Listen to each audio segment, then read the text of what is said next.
Welcome, everyone, to episode 2 of the Palava Hut. Stay tuned for more.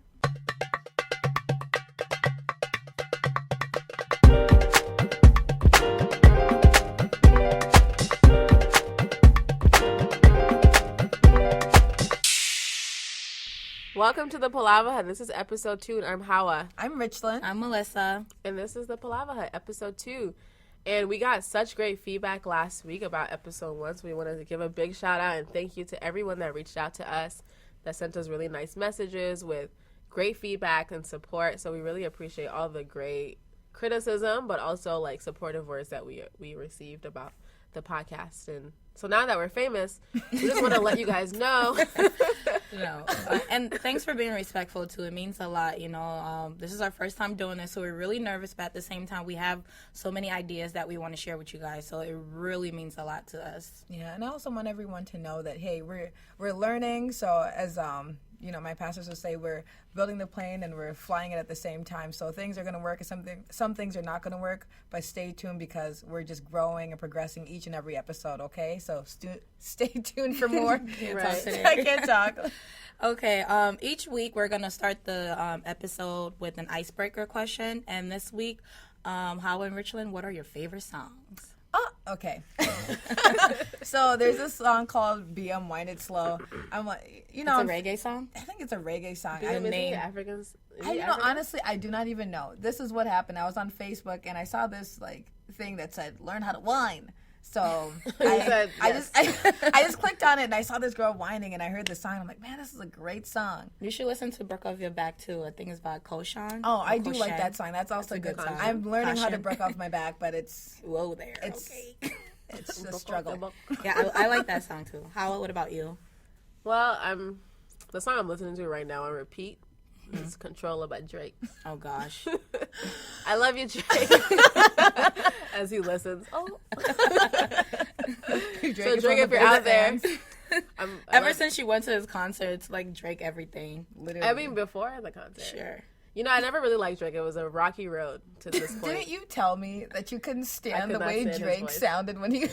I couldn't take his voice. It used to give me headaches. Because it's like he was talking to you. Like, I need to take a Tylenol every time I listen to a song. But you know when those hot songs start coming out, what can you do? You gotta take the Tylenol. Hold up, is that Drake? I think it was with Nothing Was the Same. I really liked that album. Like everything before that, I was like, I didn't really care for Drake. But then that album just bust my eyes. I really like Drake, so. Yeah. Moral of the story, I like Drake. Yeah. I know. I drove you to the concert. dressed to the nines as I dropped you off. Anyway. Okay. You were really cute though that day. Mine would be Mr. Easy. The song is called Skin Tight. It's an African song. I'm more of an African girl. I have my mood. Control is an African song. That brings us to our next topic. What makes you I really like that song. That song is literally on repeat, like in my car, at home, in the bathroom. With you? Yes, when we were on our way to Duluth, I played it in the car, but you guys are probably like not even listening. But I like the beat. It's kind of like a follow-up question. Do you guys prefer African music or like other types of music, just to listen to in general? I have my mood. Like it's like when you're in a good mood and you just want to shake your bum bum. Truth be told, I also have my moods. But I am a huge 90s pop fan. I know. I love 90s pop. Hey now, you're an all-star. Get your game on, go play. But yeah, I love 90s. That's the episode. We're listening to like these hot 90s pop songs. Melissa's just like, why am I here? I like 90s songs too, like R&B. R&B, like way back, not the... I'm bleeping these things out, so that's me bleeping. But I love the 90s, like who can R. Kelly or Joe. Let me tell you something. My dad's in We're Africa. not gonna start with R. Kelly. No, I'm just telling you real quick. I called my dad in Africa, and I was asking. He's giving me some like letters. I was giving him my address to send me some pictures. So my dad goes, I think R. Kelly, like all the way in African people do that all the time. I wasn't expecting that.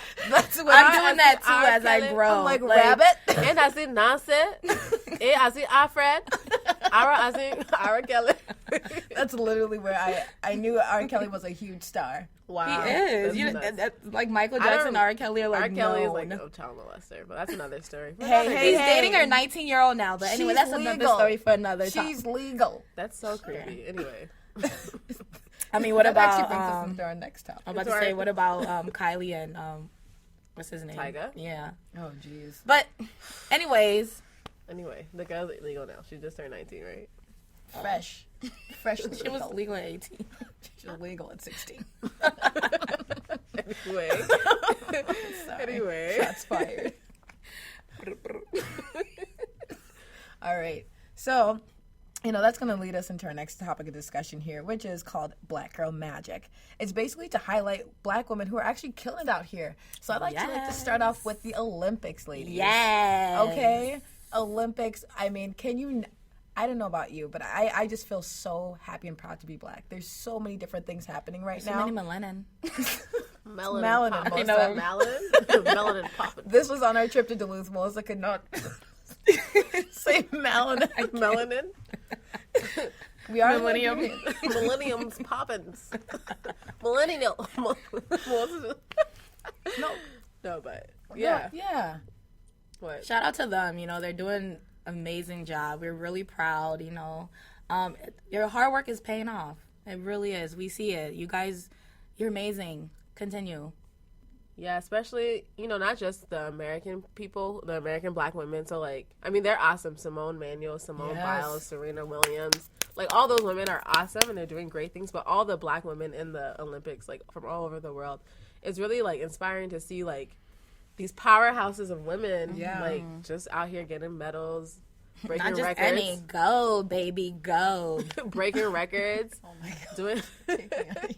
doing all kind of cool things, So that's really exciting to see. So with this segment, we're going to try to do it periodically, and we're going to highlight other women, but, feel free to email us if you have women you want to highlight in your community as well. Out. Yeah. And it can be somebody in your own personal life, too.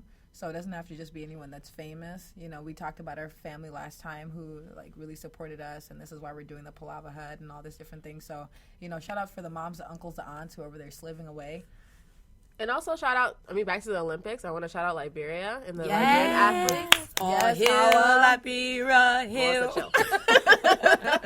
Your mom will be very proud.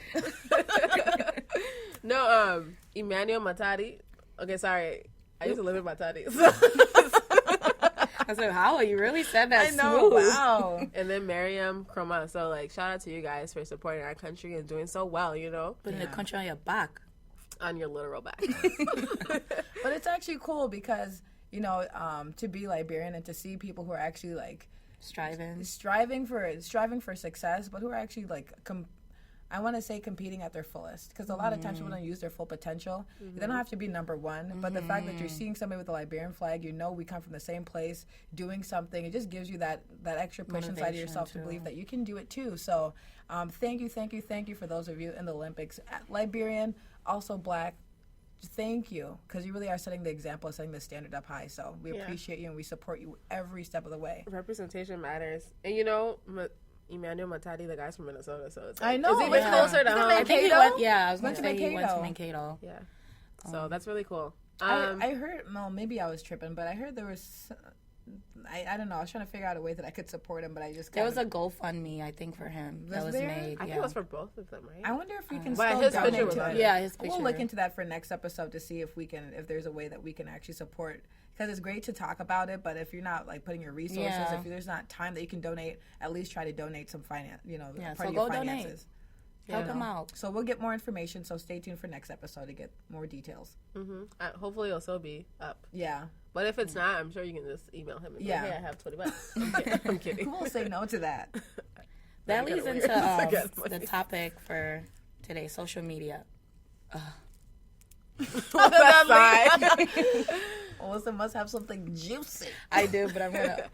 So yeah, we're gonna talk about social media and the impact on our own lives, but then the bigger impact on the world. So social media is very powerful. So we're talking about the Liberian athletes getting support through social media. That's a huge platform. Yeah. So it can be used for positive things, but then sometimes it can be used for some negative things. Yeah. So we're just gonna have a discussion around that. So what do you guys? Maybe we should start off with like how we use social media personally. Can I just say something before we talk about, you know, our personal use? Going back to the Olympics and Gabby Douglas and the social media, like, she's doing an amazing job, but yet she's getting criticized for her edges. Like, On the internet? Yes. Yes. No. On Twitter or on Facebook? On social media. Melissa, pull it up on your phone. Let me Facebook, see. Twitter, Instagram, like, her pictures are all over, you know, and So what's up with her edges? they're, you know how black girls are with their edges, like, it has to be sleek. But you wait, know? if you're like sweating and running That's up what and I'm down, saying. Like, this girl, she has the like Olympics. like how many medals? Like, We don't over even get a 4? pass at the Olympics. oh my Like, goodness, she has over that's like ridiculous. 4 medals, gold medal at that, and people are like still trying to bring negativity to her. Like, Okay. they're talking about her edges. Like, So first of all, let me just jump in real quick because this makes me super, super angry. yeah, I see the look on your face. No, but you're a black woman striving your best. You're in the Olympics, okay? Like, I can't even walk like down the street and not sweat, okay? There goes Gabby Douglas. The girl's like twisting her body in all kind of ways. Exactly, All you can think about is her hair. training for 4 years, 8 years. I mean, the last thing we should be talking about is this girl's edges. If you have nothing better to do with your time, and I mean, even some of you who are participating in it as a joke, you got to think about it. Anytime somebody black does something, there's always something we have to be criticized for. Why can't we be beautiful? Why can't we be successful? Why does the girl's edges even have to play a factor into this?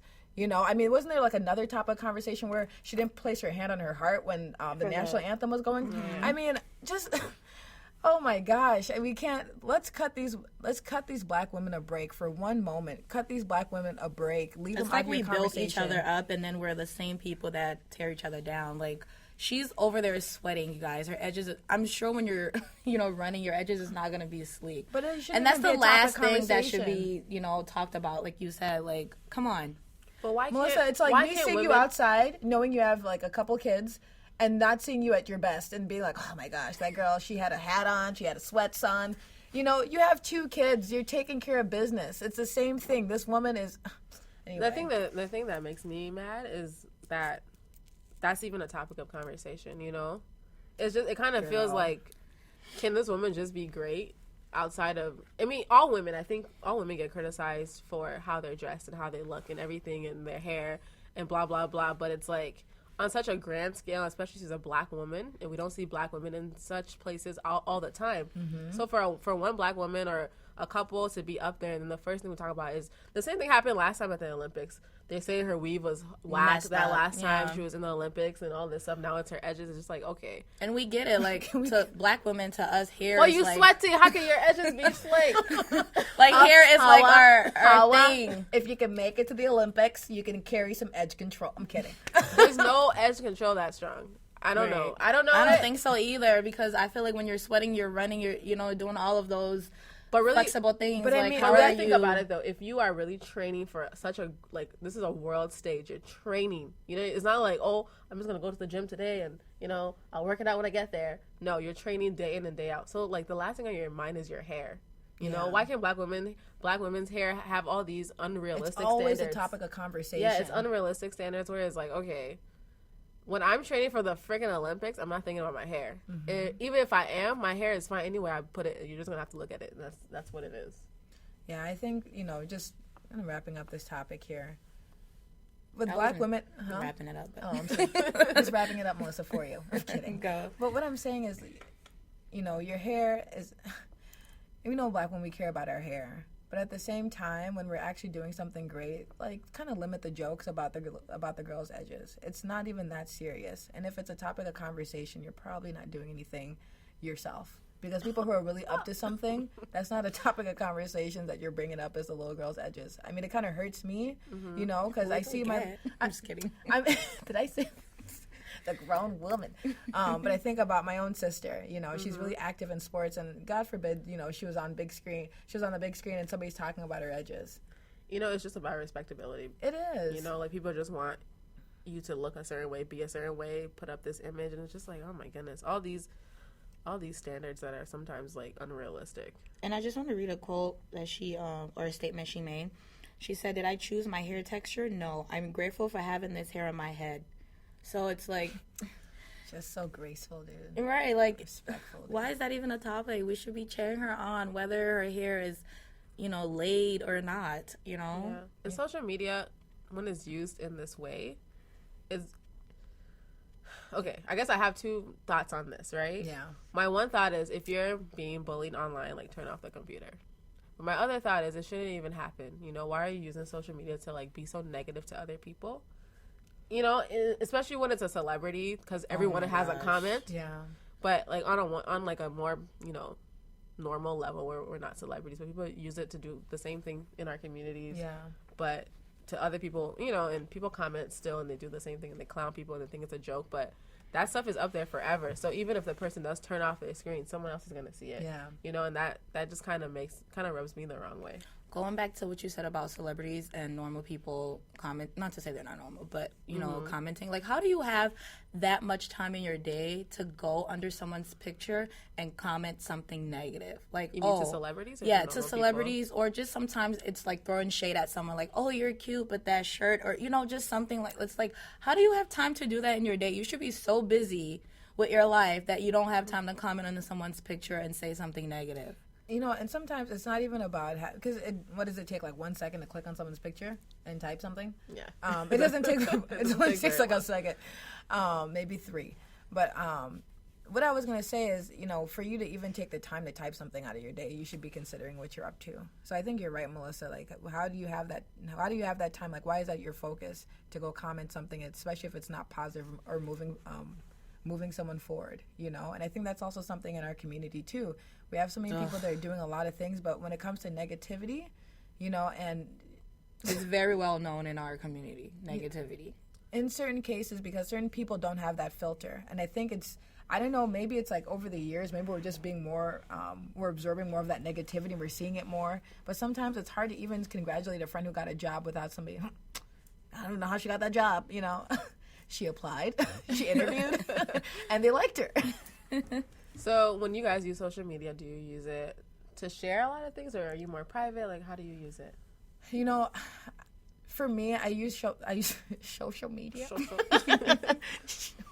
What, I have a bar of soap in my mouth? I use social media. Well, I just talk while you, like, gather yourself. I'm sorry. I have my thoughts. So, for me, I'm really private. I actually don't I don't want people to know necessarily what I'm doing. But I do like to post a picture occasionally. And I am really thoughtful. You're killing us as we go. Literally. I've been killing it, huh? I think we've all been killing it. I think we can say that.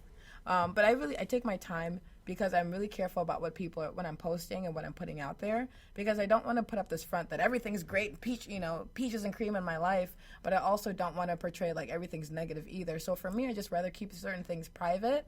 I may post I may post something about my church or something I find funny, but for me, I really believe I prefer to be private, and maybe that's not everybody. I mean, I'm being more social out there because of our Palava hut. Mm-hmm. But for the most part, I believe that the people who are close to you, who know you, should know what's going on in your life. And if they don't, if they don't know you, then they don't need to know what's going on in your life. That's my personal opinion. Yeah.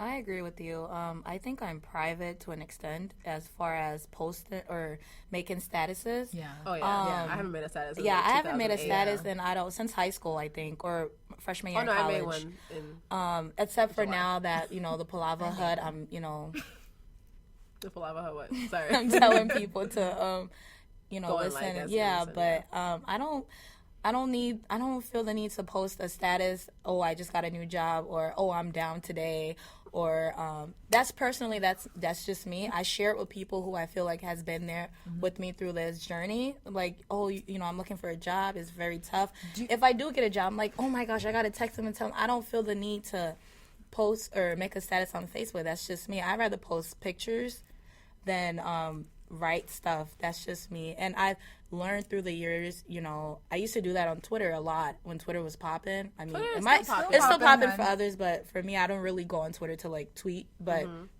when I used to tweet a lot, especially when I'm angry or I'm sad or mad. Come on. I would go on Twitter and and just vent. It was kind of like a sort of diary, but through the years, I've just bought a real one. Right. I've learned that if you people who are close to you should know your problems, and not social media. It's not. I feel like I share pictures of myself, my kids, my friends, but not statuses or how I'm feeling or stuff like that. That's just me. For that, you pick up the phone and call us or text. Yeah.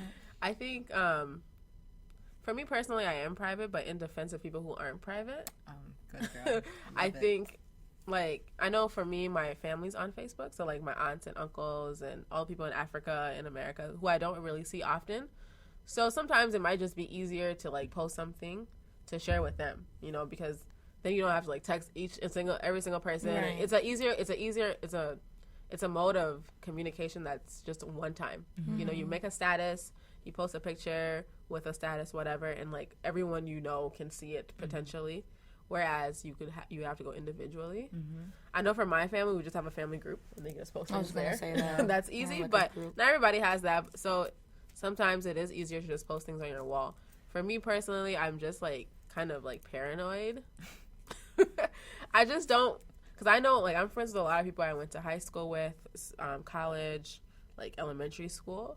And I don't feel like those people need to know, like, if I'm eating Palava sauce today. Right. I just don't think that's necessary, even though that's my favorite soup. So sometimes I just kind of feel like people don't always have your best intention, like what's best for you in mind. And so they see a status and they automatically, feel envious or negative. Or if it isn't a sad status or a negative status, they feel like validation, like, oh yeah, your life sucks, So for me, that's that kind of thing where I don't want people to be jealous or to be happy if it's a bad time. Well, I agree with you in some parts, right? And maybe it's because this is my viewpoint. Sometimes I actually do like to see people who, post a status about getting a new job, and I like to see people doing really well in their life. I don't think everybody may feel that same way. No, I like seeing it. I just say I wouldn't personally. Yeah, personally. We're just saying personally we wouldn't do it, but doesn't mean. But it doesn't. No, I'm just speaking for like the masses. Like sometimes I think about the person who does post those things, whom it may be like supporting. Somebody, oh my gosh, so and so got a job, and I can do it too. Because sometimes we'll come from different backgrounds, and so to see somebody go from the bottom to the top, it's like, wow, how did this person from the bottom? Now we here. Sorry. So it's really sometimes it's a game changer, and also too with what's going on in the community with with just police brutality, and I do like to see posts of people who are supportive. For me, like I said, I'm personally private. Doesn't mean I don't go out to protest. Doesn't mean I don't do comment things. On people's in like my own private conversations. But maybe I don't post, but that doesn't mean that I don't support the people who do, and share statuses. It's just that for me, my voice and the way that I like to use, my resources may not be through a Facebook status or post, you know? So. And I always see the value in it because sometimes I learn a lot from what people post. Yeah. And so I don't think it's a negative thing all the time. I think my issue is more with oversharing than it is with just sharing. Tell me. Break it down, Hala, for the rest. for the masses. No, like, some people on my wall or, whatever, or on other platforms, it's just overshared. It's just like, when I read something, sometimes I'm like, dang, I shouldn't even know that about you. Give me an example. No, I have an example. Okay. Like, if you're going through something with the father of your kids or, a family member, I personally don't feel like you need to tell Facebook. You don't need to tell us what's going on. You don't need to tell us that he's not taking care of his kids. And then see you guys together next week. He's broke or he has a new girlfriend. That's not our business. And neither is yours to be posting on social media. I feel like that's so negative. Like, why don't you text him and you guys have it out there? Why come on social media to, expose him? Like, how are you gaining anything from that? It's a venting mechanism. Yeah. Like you said earlier. It is, but get a diary. Get a diary. I'm a journal mama, so if you ever need journals, I have some. Like, I see it so much, like, on my wall, or those ones who get into a relationship every week. Oh my gosh. It's like, girl, we get it. You get into a relationship every week. We don't need to know who the new guy is. We don't need to know how much he love you. Like, I'm not a salty one. I'm not a negative Nancy over here. If you get into a new relationship, kudos to you. But it's not every hour you have to remind us there are good men out there. Get you one. Or boyfriend goals. Or man goals. Like, you don't need to do that. Like, no, I think there is some... That's just my personal... No, I definitely agree. But at the same time, I kind of feel like sometimes some people just feel the need to share because maybe they don't have anyone else. Okay, so now you vented on Facebook. Now what? Are you happy about the likes you got, or what? But yeah, there's validation to likes. Like, I'm not gonna lie, Melissa, when I post a picture. When I post a picture and people like it, like, I feel good. It's not like I need validation. But you're not posting. I don't need validation from Facebook, but it is nice when I do get it. But I'm talking about negative posts. Like, okay, but when somebody posts a negative post, right? Oh, my baby dad's not doing this, or so and so family member did this to me, and other people agree with them. Cry for help. Exactly. Other people agree with them and they feel good. They feel like gassed up. Like, oh yeah. I don't think they agree with them. They're just liking it. Like, yeah, tell us more. No, but there's some people who are in the same situation too, and they can connect it over that. So I'm not saying it's right, but I'm saying I can understand it because there is a level of validation there. But something. I think that's something that's within our friendship is the privacy. Whether we're going through good times or bad times, nobody knows that besides the three of us. Right. So for us, we're private, and we can say that we're private. We've been raised in a way to honor being private, right? But certain people haven't. Some people, their families are put it out there, let them know, expose them, and so that I think depending on where you're coming from, the environment, the relationships you've been in, what you've been exposed to, you're going to be more willing to share certain things that maybe we wouldn't or other people wouldn't. But just for us, I believe that privacy is important because certain things that you expose, you to put out there, you can't take it back in. Oh, yeah. So whether it's a friend, whether it's a relationship, whether it's a job, certain comments are meant to be kept private. And if you're upset, like Melissa was saying in ultimating words, I get a journal, but find other ways to channel that anger, that pain. Trust. Right. Find events to get connected to, Keyword, listen to music. Trust.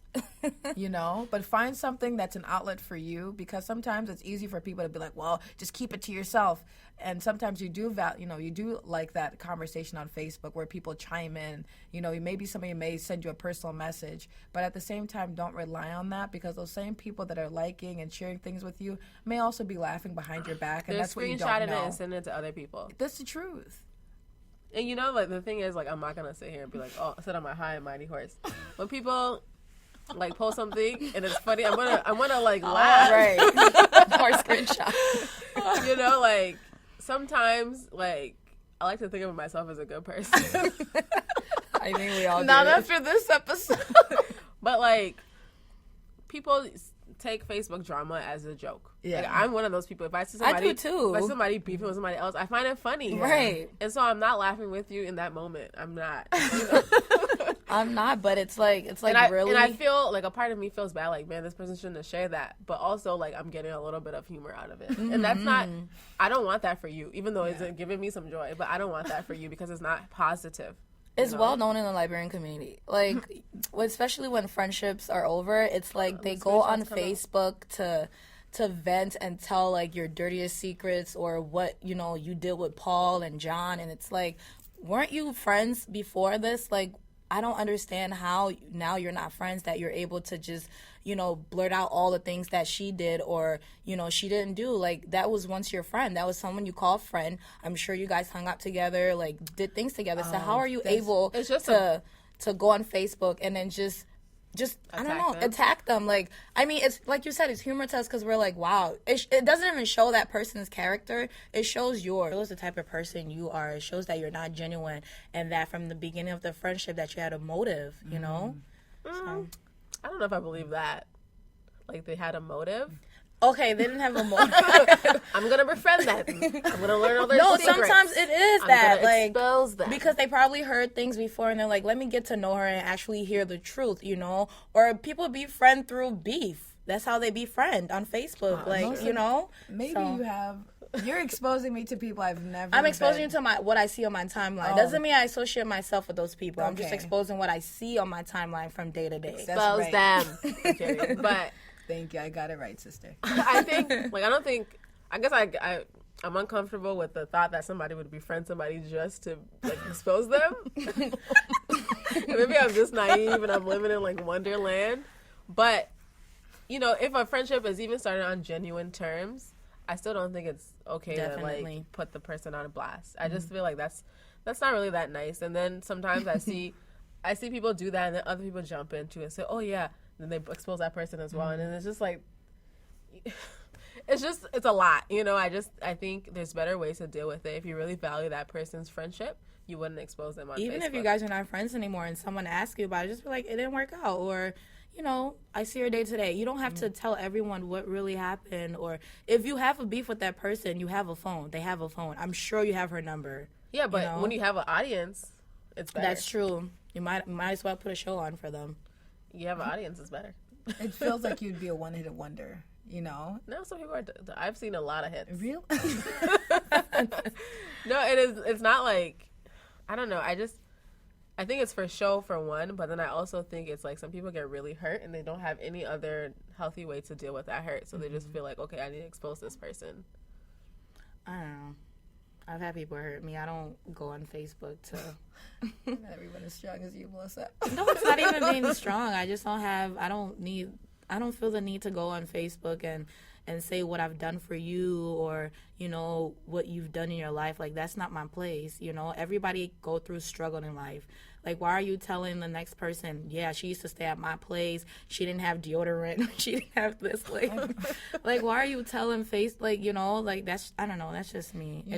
Sorry, continue. No, I was going to say, I think the reason why I'm not exposed to that is when I see comments like that, I delete the people right away. I'm kidding. I mean, I really do. I delete them, or like I hide their posts from showing up my timeline, so that way I don't have to see it. So I've noticed I've been doing that over the years. So that's why my timeline is like filled with like new like engagements, like new babies. Oh yeah, those are also graduations. Those like are nice. That's what I see. So I'm like, whoa, does this happen?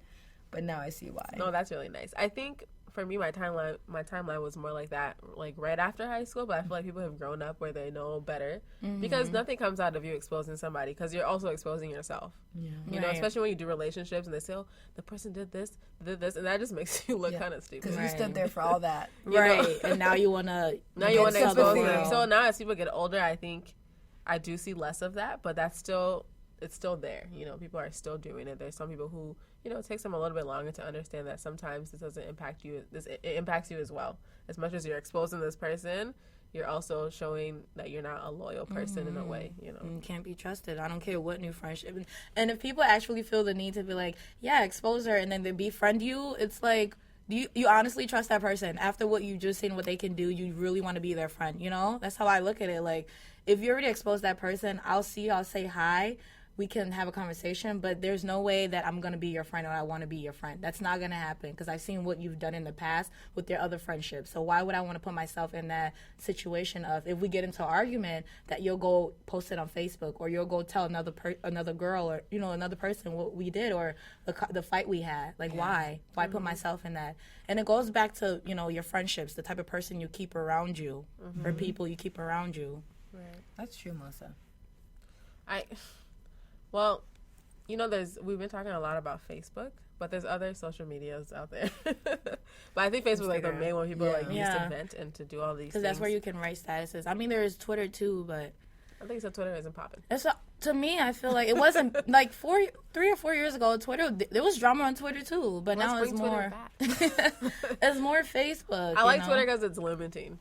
Yeah. Only your accounts. So many characters. But then I think the oversharing spills into other places as well. So I see it especially on Snapchat. And people just like, I mean, that's the whole point of Snapchat, actually. Like to. Sorry, think about the one we just watched the other day. I feel like. No, like Snapchat, that's the whole point. It's like, you're supposed to share your moments live, you know? Not every second of your life. And now Facebook is also doing live. But like. Right. Oh my gosh. Most of them in time. So, like, I see oversharing spill into other parts as well. So, not just Facebook, but also on Snapchat, where it's like some people snap from the minute they open their eyes to the minute they close their eyes. Morning. Good night. You know, and I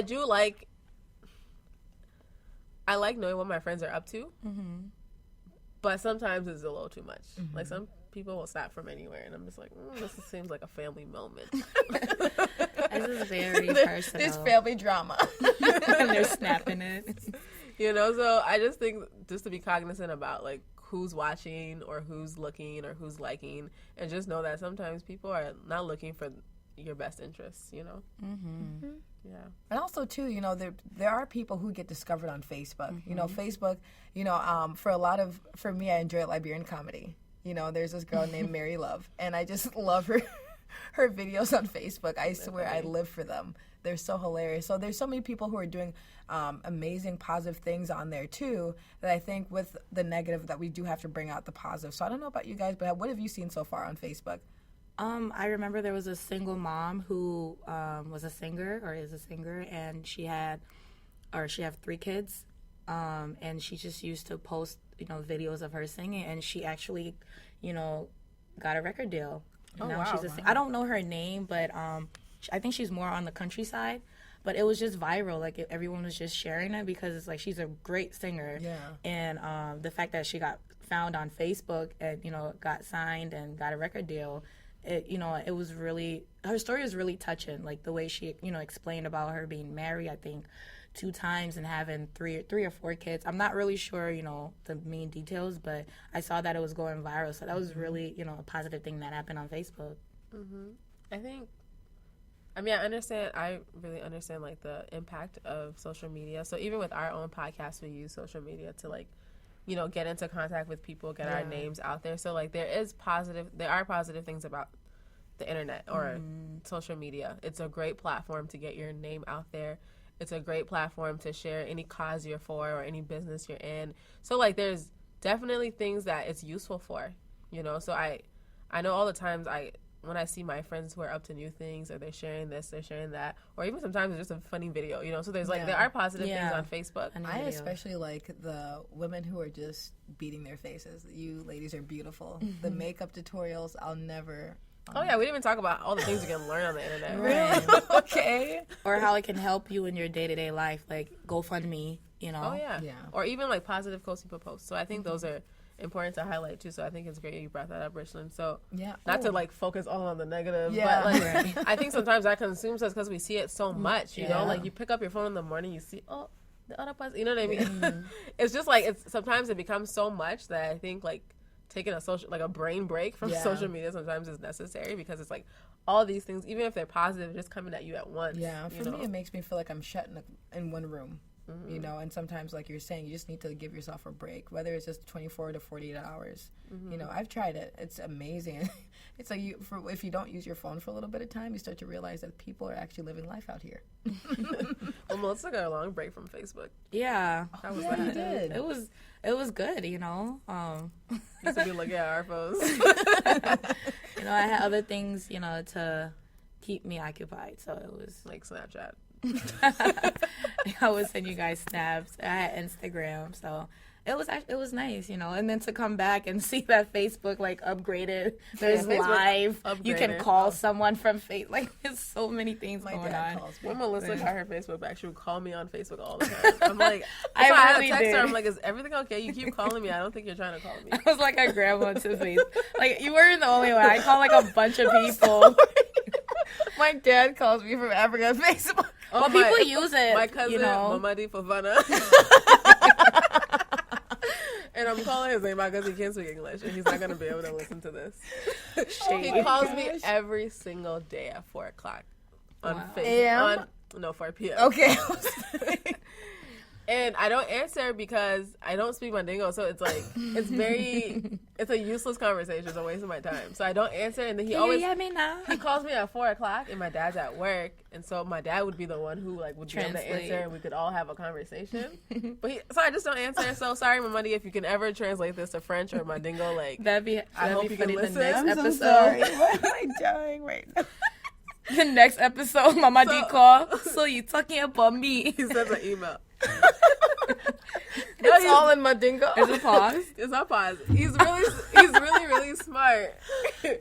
But he just doesn't speak English. He speaks French and Mandingo, and that's fine. But like, we can't communicate. But he calls me on Facebook. But it is nice. Like, I can see him post pictures. Yeah, like, they're hilarious because he's in Africa. It's always like, he had this picture of the taxi, and he was like sitting up, and he's like, I'm on vacation now. And it was in French, so you can translate on Facebook. Was it that typical African pose? It was such an African pose. So I like the fact that I can see my family in Africa. I can see my family who the ones who don't live close.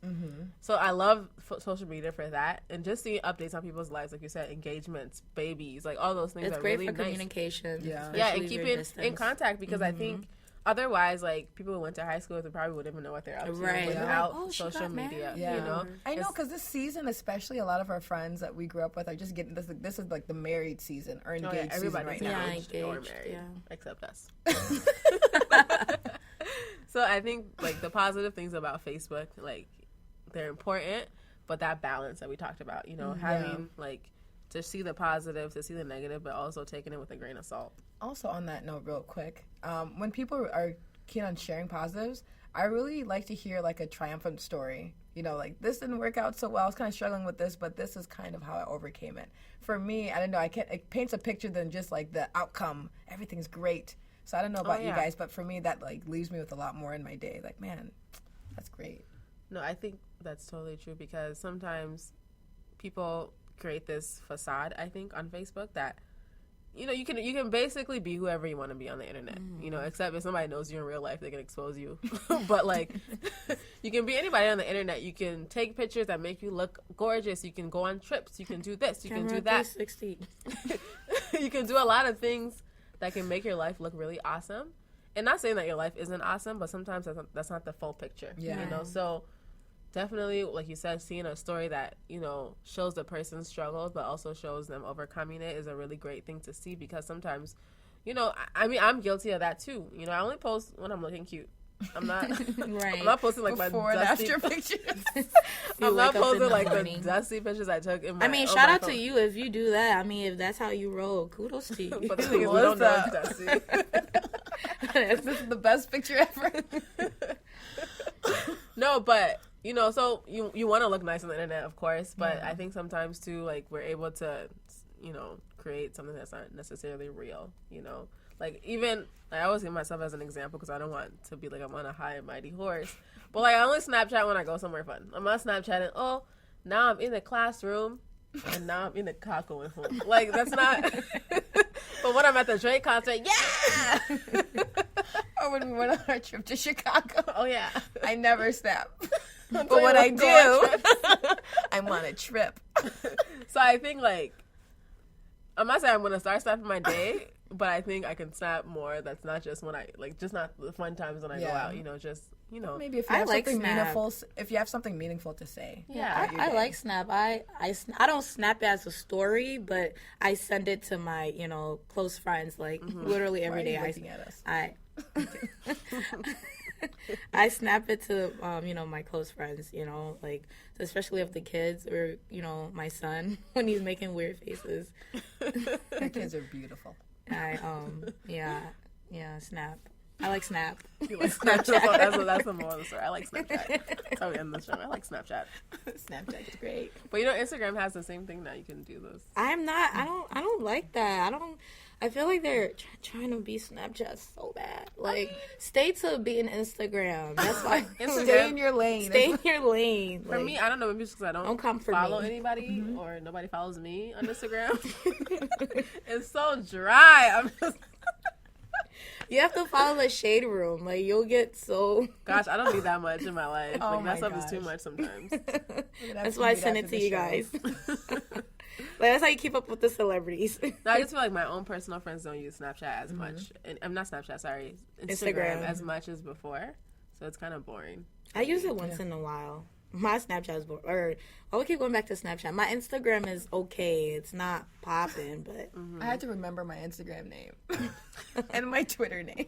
Wow. I found your Twitter. I know, you found me on Twitter. But yeah, for me, primarily I use Facebook and Snapchat. What do you guys use? Same thing. Facebook. You don't use Snapchat. I do when I go out. That's like once every 3 months. No, and sometimes I do go out. I don't use Snapchat, honestly, too. That's why. So you're not into social media that. Like, I noticed that about you. Once in a while, you'll post a picture on Facebook, and that's to change your profile and your cover. Yeah. But you're not the type to, like, go on Facebook or Snapchat every day. Some stories. Or even Snapchat. You don't even snap back. I'm sorry. She don't. I get all your kids. I love them. They're great. She opened it up, but she don't snap back. And I'm one person you gotta snap back.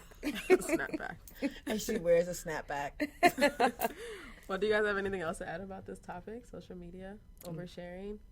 I mean, to each his own, you know. I can't tell someone to, you know, not share or to share more. You know, that's not my place. For me, I just feel like I don't need to share everything. It's just some things that I'd rather keep private or tell my friends about or family members. I don't need to put up on Snapchat or Facebook if my kids are sick or, you know, like... You need a babysitter. Or I need a babysitter. You know the one I really like is when the IV's in the arm. Oh, my gosh. Don't... Yes. And they're in the hospital. Oh, my goodness. Pray for me. You okay, Rachel? Oh, my gosh. That gets to people like you have time to Snapchat in the hospital. This is the 21st century, Melissa. Okay, I'm sorry when you're sick. Social media shouldn't be on your mind. Like you get shot. And another thing, like you're dying. Oh gosh, God forgive me. Well, But, for like, me, I just Bringing that up. Oh, sorry. Well, I just want to send out a quick shout out to the people who are using social media, and I think using it in the best possible way to share words of encouragement, to uplift people, to share with people what you're doing. If you're taking on a new social venture, if you have a new business, you know, things like that. Starting a new business. starting a podcast. Exactly, doing a AKA makeup Palava. tutorial. I think if you're doing those things, kudos to you for just, you know, Yes. enriching and enlivening social media with all of the things that you're up to. And also, if you're using it in a way that's negative, maybe take some words of advice from people who are doing it and doing it right and see how you like it. Adding on to what Richland said, especially in our the librarian community, shout out to the girls that are having, you know, their blogs or their YouTube channel for makeup.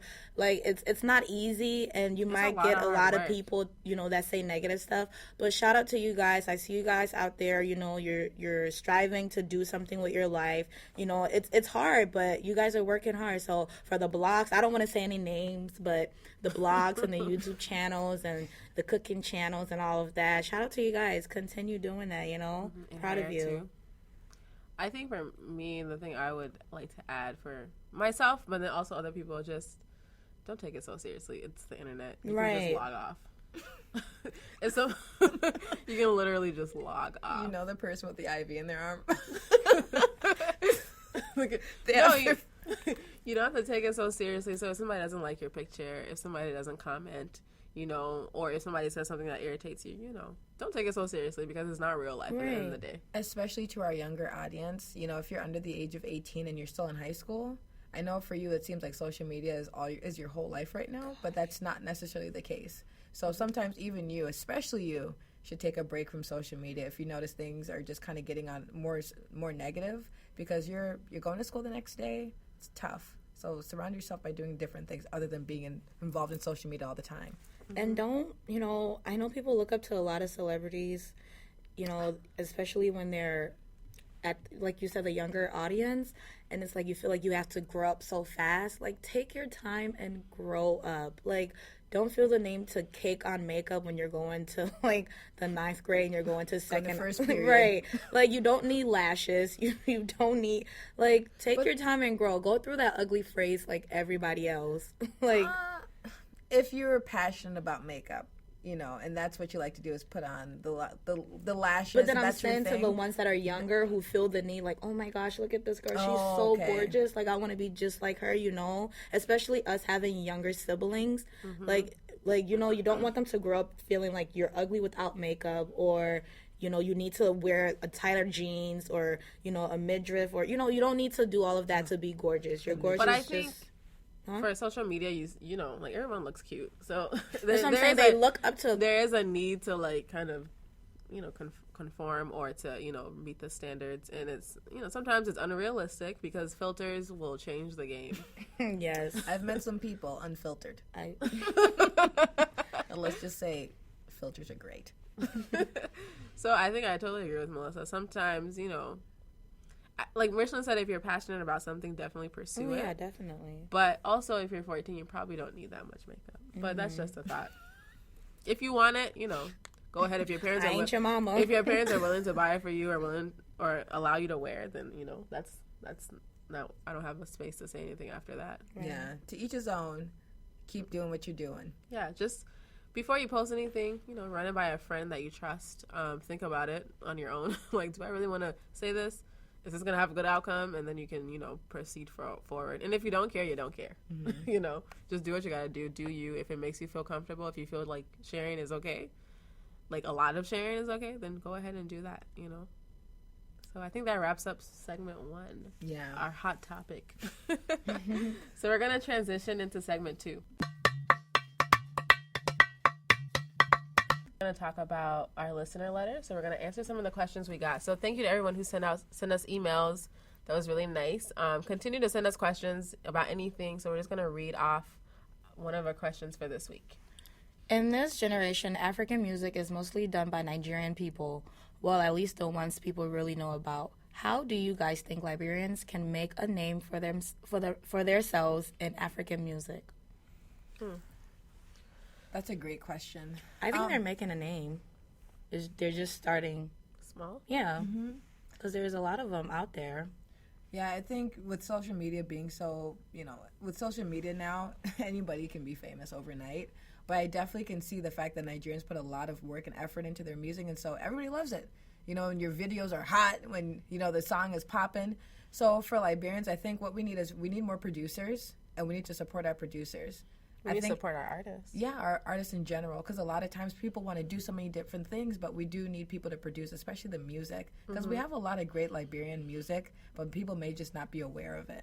Right, I think there's a different level of exposure. Mm-hmm. So Nigerian people, not just Nigerian people, but like, Ghanaians, they make great music as well.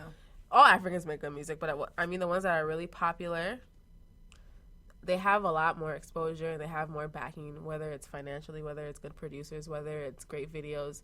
There's a lot more that goes into it, and I think sometimes a lot of Liberian artists lack that support, whether it's from the community, whether it's they don't have like the finances to, because it's a lot of money to like get studio time to record. It's a lot of money produce a video, so you need money to do those things, and if you don't have it, the level of exposure is limited. And sometimes too with Liberian music, it's like it's very just in the Liberian community. And I don't know if that's because sometimes it's in Liberian English. And not that Liberian English is hard to understand. But that's the whole point of our music, is for it to be in our language. Because it's like if we start doing it in, speaking Cerise, like it's not going to be, I don't feel like it's going to be authentic. Yeah, like Nigerian music Cerise? Are in what? Is in their language. So it's like if they start, some of them are, but they still have that accent, or they'll still, put their language in it. So if we start rapping or singing in American English. No, I'm not saying people shouldn't use Liberian English. That's not what I'm saying. I'm saying because of that, it might. If I wasn't Liberian, I don't know how willing I would be to listen to something that would take me a little longer to understand. But something Wilson was saying is that the Nigerians and like people from different cultures, they rap in their whole language and the song is still popping. Right. Not even understanding a word of what they're saying. They can be cussing us. Like literally they can we don't even know what they're saying. Sometimes I put on a Jamaican song and I never know what's being said, but I'm like, this beat is popping. Okay? Yeah, so true. I think for, like I was just saying, in the area of music, producers need support as well as artists. And, for other people who are doing other things too, the question is... Can I add on to you? Yeah, go ahead. Also, the question, like she says, how can they make a name for themselves? Social media. Like, no, right now, like, I know a lot of artists who are out there promoting their song or, their music video, and social media is, like, the platform. That's why, and then you click on it, you're like, oh, who's this new artist? It's the platform, but I don't know if people are being engaged by it. Sometimes... I know I'm friends with a lot of musicians, and they put stuff up, and I don't watch it. No, it's true. I don't. Or if I do watch it, the quality is so bad that I'm not really interested in listening to it again. And that's not a criticism on them, because maybe it's not their fault. The quality isn't the way they want it because they don't have the support. Yeah. But so I don't know. I feel like it's a cycle. Like no support, bad quality, bad quality, no support, and it just keeps going and going and going. And then that's what I'm seeing like in the media. I guess that's why I keep going to producers. If you're gonna have a hit song, like what was that? Oh my goodness, with Drake. and he's out with WizKid, right? Yeah. I mean, WizKid's like saying little to nothing in the verse, but everyone's like just Right, loving like it. he killing added it. him in there. What does he say? That's I don't even know. I know nothing of what that man says in the song. You know, but it's popping because of who produced the song. You know, so I think that's why I keep going back to producers. We need producers. We need people who can create videos, because all that has to capture the audience's attention. Because you like Go to school, people. Just kidding. No, I think for me it's more support, because if you have the support, then you start getting booked for shows. Then you start making money. Then you can put more money into your music. You know, a lot of times, like, if Beyonce releases a CD, I'm gonna buy it without blinking my eye. But if like Joe down the street does it, like I'm like, I'll think about it. You know, and that's something I take responsibility for as well. That there are Liberian artists that I can show more support to. If I'm going to give my $13 to Beyonce, why can't I give it to somebody who really needs it? You know, $20. Yeah. So I think definitely supporting our artists and getting them out there, because if they're popular in our community, other people will hear about it. You know, a lot of people come to Liberian parties who are not Liberian. You know, there's a lot of things. So having that support, a strong support in our community, will spread. Yeah. You know? And also, it's like you have to be an artist too. It has to be something you're passionate about. Don't just put a music video out there just like for the fun of it. Like, come on, people. Like, I see some people. No, I'm talking about like actually rapping. Like, some people are terrible and they just put out there, oh, go listen to my new mixtape. And it's like, if it's not hot, like, why are you asking us to support you? You know, you jump into such uncharted territory right now, because there are people who think their music is popping. Well, then they got some fake friends. No, But how do you tell your friend, I will tell you, you can't sing, you can't and that's rap. why it makes you a hater. No, she's real. Like, honestly though, like, there's some people, and it's like, did you really listen to your music, or like? No, but Melissa, this is the honest to God truth right now. I'm trying to spit some real game to you guys right now, right? Let's all connect to us around. No, but there's some people who are really making music, and their music is just, it's horrendous, but they have the passion, they have the horrendous. Your music is horrendous, but you have the passion. And I can't find it within myself to shoot someone's passion down, because that's just not how I was raised. If you are doing something and you love it, I want to support you. But it's to an extent. I'm sorry. If you die just failing, No. I want to support you. Just If you because make you're going one after something music you wanna and I'm do. like, okay, let's give it a second try. Second one, third one, you're out. I'm but done. But if you're passionate, you can't shut down someone who has I'm not passion. shutting you down. I'm saying that I'm taking my support from you. Like, Oh my gosh. No, you know, if somebody is making music that's not like reaching its full potential, it's just about connecting them to maybe different people to, you know, boost them up. right. You know, so it's because I know a lot of Liberian artists are making awesome music, you know, like great music. And so it's like, I just don't want these people to feel like, oh, we just not going to support them because their music sucks. They're making good music, but then there are people who just are doing it because it's the thing to do. Right. Oh, I can carry a tune, so I'm just gonna make music, and there has to be a level of passion there, and then you'll get that support, because people. What do they say? Real recognize real. Yeah. I hate that quote, but like, it's true. Like, if people can smell BS from a mile away, if you're a true artist and you're really trying to make it out here as a musician, and you have a talent, people will come through, you know? I want to say I'm artist so bad, but I'm just like, you know, not. not. An artist, I mean, maybe people can. His name is Bucket Raw. I'm so sorry. I wasn't expecting that. I wasn't either. You guys, no, he's a rapper, and this kid is talented. Like, it's not just he speaks in his own language as he's rapping. Like, Where's Bucket Raw from? Liberia.